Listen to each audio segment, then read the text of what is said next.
yang jika dia melakukan suatu amalan, dia melakukan dengan itqan, dengan sebaik-baiknya. Kalau dalam urusan dunia kita bilang dengan profesional. Dalam ibadah dia beribadah dengan sebaik-baiknya. Kalau dia salat maka dia berusaha untuk khusyuk, dia berusaha dengan berdiri dengan tenang, tumakninah. Menjalankan sunnah-sunnah salat, dia berusaha beribadah dengan sebaik-baiknya. Kenapa demikian? Karena dia tahu Allah sedang melihatnya. Dia tahu Allah sedang perhatikan dia, dia tahu Allah sedang menilainya.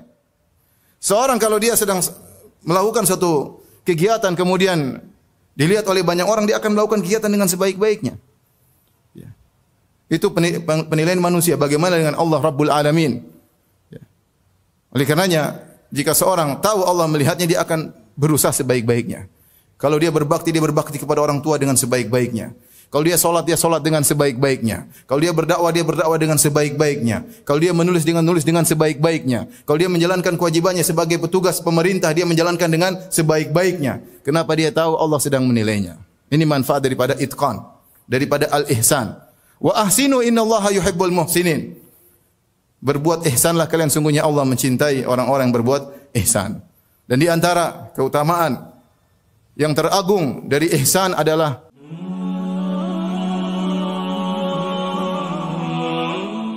di mana Jibril alaihissalam datang kepada Nabi sallallahu alaihi wasallam menjelma menjadi seorang manusia, kemudian bertanya kepada Rasulullah, "Ya Rasulullah, akhbirni anil Islam." Ya Muhammad, akhbirni anil Islam. Wahai Muhammad, kabarkanlah kepadaku tentang apa itu Islam. Maka Rasulullah SAW menjawab dengan rukun Islam. Kemudian beliau bertanya lagi, "Wa akhbirni anil iman." Kabarkan kepadaku tentang iman. Maka Rasulullah SAW menjawab dengan rukun iman yang 6. Kemudian setelah itu Jibril berkata, "Wa akhbirni anil ihsan." Dan kabarkanlah kepadaku tentang ihsan. Maka Rasulullah SAW menjawab, "Al-ihsan an ta'budallaha ka'annaka tarahu, fa illam takun tarahu fa innahu yarak." Al-ihsan adalah engkau beribadah kepada Allah seakan-akan engkau melihat Allah. Jika kau tidak bisa melihat Allah, fa innahu yarak, maka Allah sungguh melihatmu. Berdasarkan hadis ini, para ulama menjadikan agama maratib, bertingkat-tingkat. Tingkatan pertama adalah Islam, tingkatan kedua adalah al-iman, dan tingkatan tertinggi adalah al-ihsan. Secara umum semua kaum muslimin telah masuk dalam derajat yang pertama, al-Islam.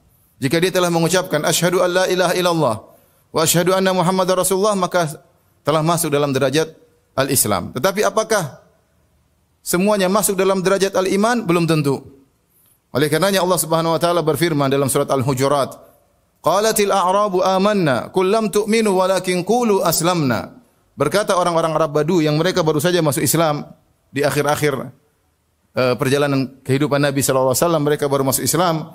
Kemudian mereka berkata, "Amanna, kami telah beriman."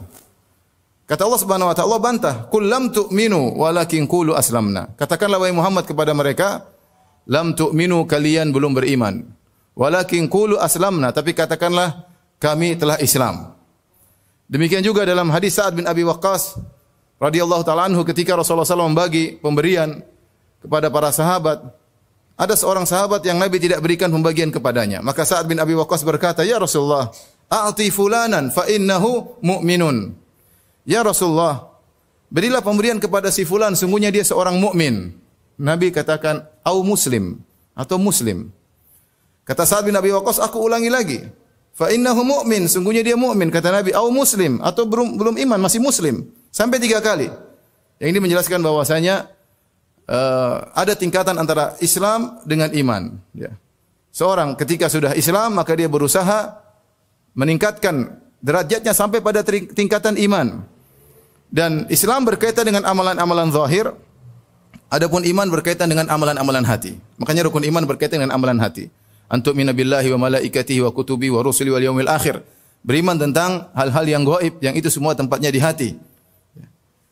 Ternyata ada lagi derajat yang lebih tinggi lagi daripada iman, yaitu al-ihsan. Al-ihsan, derajat yang tertinggi. Jika seorang sudah muslim, dia berusaha meninggalkan derajatnya sampai pada derajat iman. Jika dia sudah sampai pada derajat iman, tingkatkan lagi derajatnya sampai derajat ihsan. Dan itu derajat tertinggi dalam agama. Dan Rasulullah SAW telah menjelaskan, al-ihsan an ta'budallaha ka'annaka tarahu. Ihsan adalah engkau beribadah kepada Allah seakan-akan engkau melihat Allah. Fa illam takun tarahu fa innahu yarak. Kalau kau tidak lihat Allah, maka sungguhnya Allah melihatmu. Apa yang dimaksud dengan ihsan? Tadi sudah dijelaskan oleh Nabi SAW. Bagaimana seorang beribadah dalam kondisi seakan-akan dia melihat Allah. Ini derajat paling tinggi dalam ihsan. Ada 2 derajat. Pertama, seakan-akan dia melihat Allah. Bagaimana caranya? Yaitu dia menghadirkan keagungan Allah Subhanahu wa taala. Bagaimana sifat-sifat Allah yang mulia? Bagaimana Allah Maha tinggi di atas arsy-Nya? Bagaimana Allahu Akbar, Allah Maha besar? Bagaimana Allah Maha agung? Allah di atas arsy-Nya, Allah bisa mengatur seluruh makhluk yang ada di bawahnya. Dan dia merasakan keagungan Allah Subhanahu wa taala. Dia merasa Allah Maha dekat. Sehingga dia menghadirkan keagungan Allah di hadapan dia. Jika dia tidak mampu, maka derajat berikutnya yang di bawahnya, sungguhnya Allah melihat engkau, menghadirkan muraqabatullah, yaitu merasa selalu diawasi dan dilihat oleh Allah Subhanahu wa taala. Seorang berusaha sampai pada derajat ini karena ini derajat yang tertinggi dalam agama.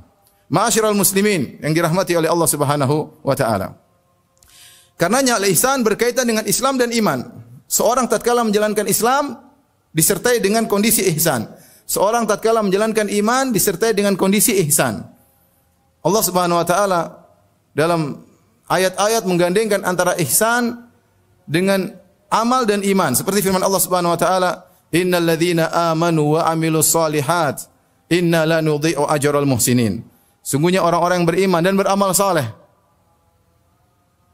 sungguhnya kami tidak menyia-nyiakan orang-orang yang berbuat ihsan. Allah berfirman, "Walladzina jahadu fina lanahdiyannahum subulana wa innallaha lama'al muhsinin." Dan orang-orang yang berjihad, berjuang di jalan kami akan bukakan pintu-pintu kami bagi mereka. Wa innallaha lama'al muhsinin, dan sungguh Allah bersama orang-orang yang berbuat ihsan. Kemudian juga Allah Subhanahu wa taala berfirman, "Wa may yuslim wajhahu illallahi wa huwa muhsin." Dan siapa yang mengarahkan wajahnya kepada Allah, menyerahkan wajahnya kepada Allah dalam kondisi ihsan. Jadi maksudnya, bagaimana kita menerapkan ihsan dalam kehidupan kita? Tatkala kita beribadah, antara kita dengan Allah, kita merasa dilihat oleh Allah. Kalau kita merasa sedang melihat Allah, ini yang terbaik tentunya. Menghadirkan keagungan Allah di hadapan kita. Tapi kalau kita tidak mampu, yakinlah Allah sedang melihat kita. Contohnya salat. Ketika kita salat, jangan asal salat. Kita ingin hadirkan derajat ihsan dalam salat kita. Bagaimana caranya? Kita menghadirkan Allah sedang melihat kita. Allah Subhanahu wa taala berfirman, "Wa tawakkal 'alal 'azizir rahim alladzi yaraka hina taqum wa taqallubaka fi sajidin innahu wasami'ul alim." Kata Allah kepada Rasulullah sallallahu alaihi wasallam, "Bertawakkallah engkau wahai Muhammad kepada Allah yang Maha Perkasa dan Maha Penyayang." Bahkan dalam ibadahmu bertawakal. Bukan hanya mencari rezeki kita bertawakal. Bukan hanya mencari dunia kita bertawakal. Dalam ibadah, dalam salatmu bertawakallah. Bagaimana caranya? Hadirkan bahwasanya Allah sedang melihatmu. Alladzi yaraka hina taqum. Yaitu Allah yang melihat engkau tatkala kau berdiri untuk salat. Wa taqallubaka fi sajidin, tatkala kau bergerak dalam salatmu, berdirimu, rukukmu, sujudmu, duduk di antara dua sujud, tasyahudmu, Allah sedang melihatmu. Innahu wasami'ul alim, sungguhnya Allah Subhanahu wa taala Maha mendengar dan Maha mengetahui. Nabi SAW dalam Sahih Bukhari berkata, "Inna ahadakum idza kana fi salat fa innahu yunaji rabbahu." Sungguhnya salah seorang dari kalian kalau dia sedang salat, maka sesungguhnya dia sedang bermunajat kepada Rabb-Nya. Apa itu munajat? Munajat itu perkataan yang perlahan di antara dua orang dalam bahasa Arab. Kita sedang salat, Allahu Akbar, kita sedang berbicara dengan Allah, bermunajat, berdua-duaan dengan Allah Subhanahu wa taala.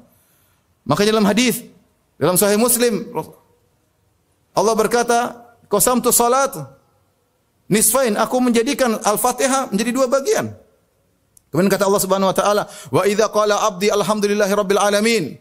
Jika hambaku dalam salatnya mengatakan alhamdulillahirabbil alamin, maka aku berkata, Allah berkata, "Hamidani 'abdi," hambaku telah memujiku. Bayangkan, kita ngomong Allah balas, kita ngomong Allah balas, kita sedang bermunajat. Wa idza qala Ar-Rahmanir Rahim, jika hambaku mengatakan Ar-Rahmanir Rahim, maka Allah berkata, "Majjadani 'abdi," sungguhnya hambaku telah mengagungkan aku. Wa idza qala Maliki Yaumiddin, jika hambaku berkata Maliki Yaumiddin, yang menguasai hari pembalasan, Allah berkata, "Athna alayya 'abdi," sungguhnya hambaku telah menyanjungku.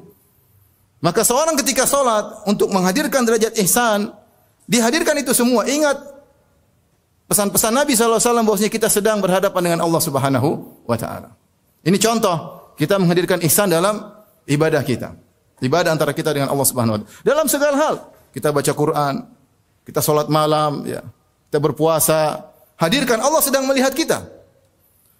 Kemudian bagaimana kita menghadirkan ihsan dalam kegiatan sehari-hari? Ibadah bukan terbatas pada hubungan kita dengan Allah, hubungan kita interaksi dengan manusia lain juga ibadah. Bagaimana ketika Anda sedang memberi sumbangan kepada orang lain? Anda hadirkan ihsan, ya Allah, ini sumbanganku aku berikan kepada si fulan. Aku tidak mengharap pujiannya. Ya, yang penting engkau sudah melihat aku telah memberikan kepadanya. Hadirkan Allah sedang melihat Anda ketika Anda menyerahkan sumbangan kepada orang miskin. Allah sedang melihatku. Allah sedang melihatku. Ketika Anda sedang berbakti kepada orang tua, Anda berusaha payah, mungkin harus bersafar ke tempat jauh untuk menyinggung orang tua. Anda hadirkan dalam perjalanan saya, Allah sedang melihat saya menuju orang tuaku. Hadirkan, itu namanya ihsan dalam berinteraksi dengan masyarakat. Dan itu pahalanya besar. Kita tahu pahala bertingkat-tingkat. Kata Ibnu Taimiyah rahimahullah ta'ala, bisa jadi dua orang salat berdampingan, satu dengan yang lainnya. Yang satu pahalanya, pahala antara satu dengan yang lainnya, antara langit dan bumi. Kenapa? Yang satunya menghadirkan ihsan dalam ibadahnya. Yang satunya hanya sekedar salat, dia dapat pahala, iya. Kewajiban gugur, tapi pahalanya tidak seperti yang satunya, dia hadirkan ihsan dalam salatnya. Oleh karena ikhwan, kita berjalan waktu, kita beramal.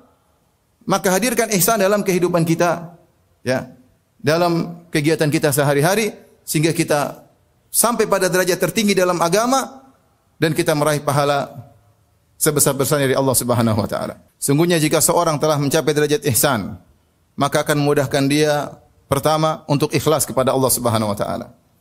Dia akan tersibukkan dengan bagaimana penilaian Allah terhadap dirinya.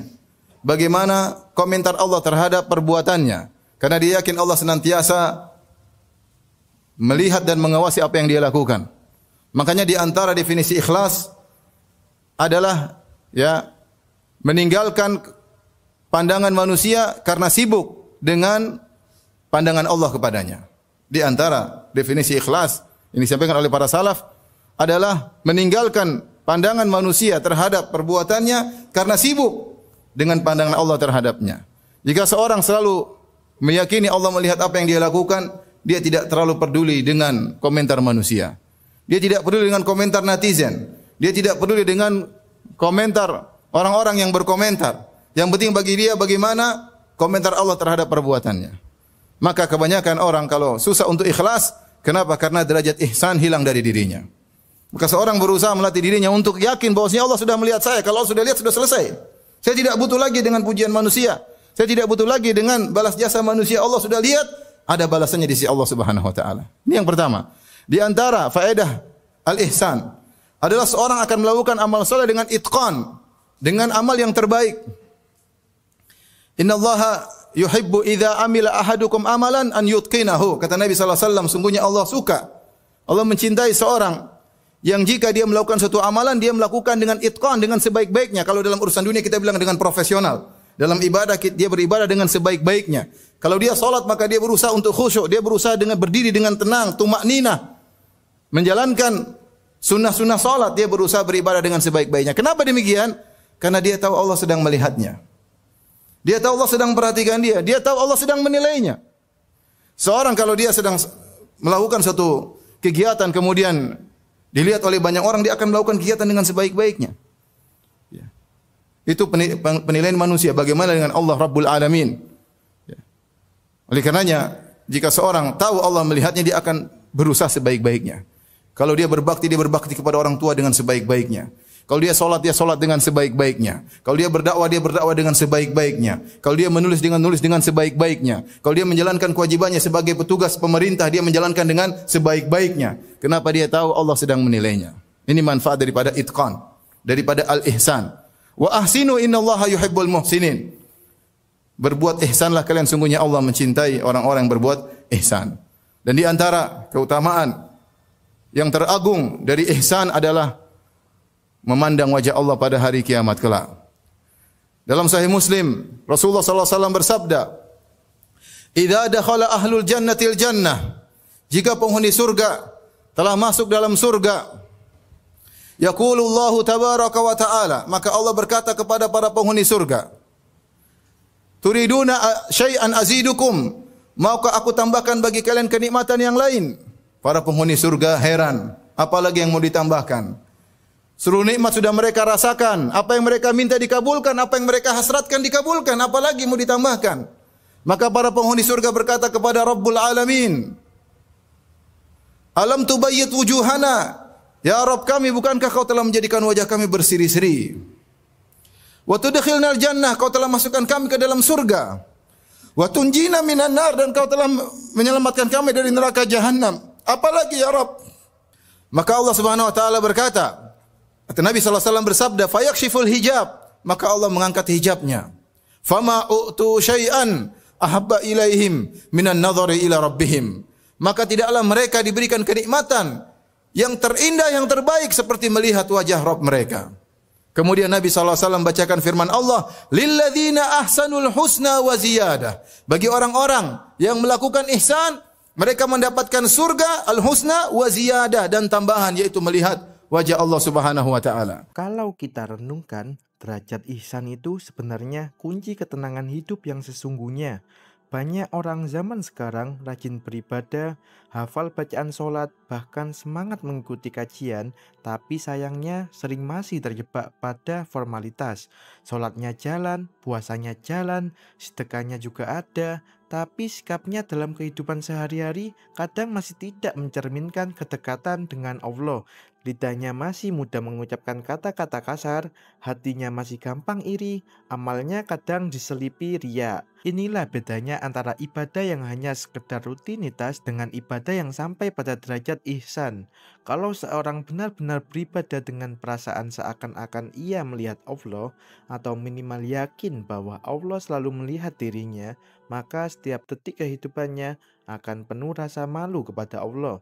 Ia akan berhati-hati dalam berbicara, memilih makanan yang halal, menundukkan pandangannya, menjaga hati dari sifat buruk, dan selalu berusaha ikhlas dalam setiap amal. Sayangnya, banyak orang mengejar pencitraan di depan manusia, padahal yang lebih penting adalah bagaimana kedudukan kita di sisi Allah.